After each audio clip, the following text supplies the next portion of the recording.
भूतिया गुड़िया, मौत का साया। शहर के कोने में एक अंधेरी दुकान थी जहां हवा तक अंदर जाने से डरती थी। वहां की हर चीज जैसे किसी के रहस्यमय स्पर्श से बंधी थी।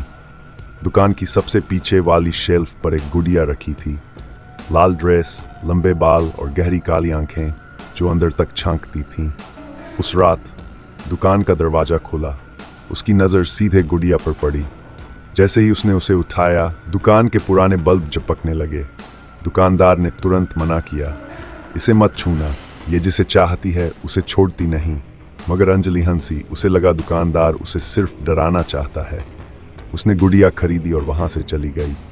जैसे ही वो बाहर निकली, दुकान के अंदर एक अजीब सी फुसफुसाहट गूंजने लगी। कोई धीरे धीरे हंस रहा था। गुड़िया हंस रही थी। पहली रात का खौफ। अंजलि ने गुड़िया को टेबल पर रखा और लाइट बंद कर दी।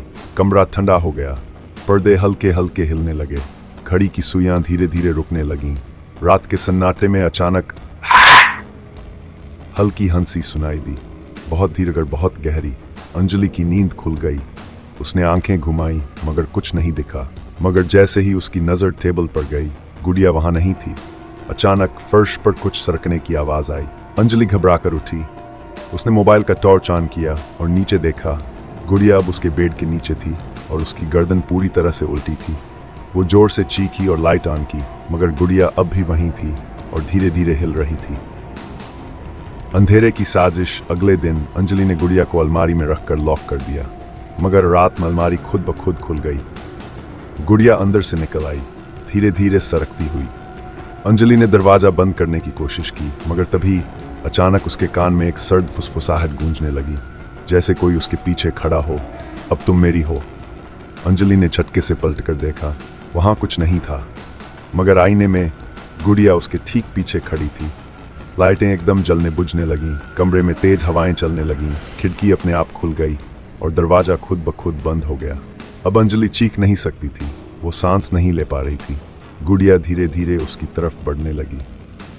सैर, मौत का साया। अंजलि को समझ आ गया कि ये गुड़िया सिर्फ एक खिलौना नहीं थी, ये एक पिशाच थी जो अपनी आत्मा को जिंदा रखने के लिए इंसानी जान लेती थी।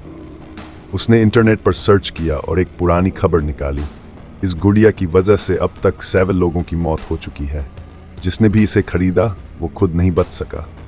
अंजलि अब पागलों की तरह गुड़िया को आग में जलाने के लिए बाहर भागी, मगर जैसे ही उसने दरवाजा खोला, गुड़िया पहले से ही बाहर थी।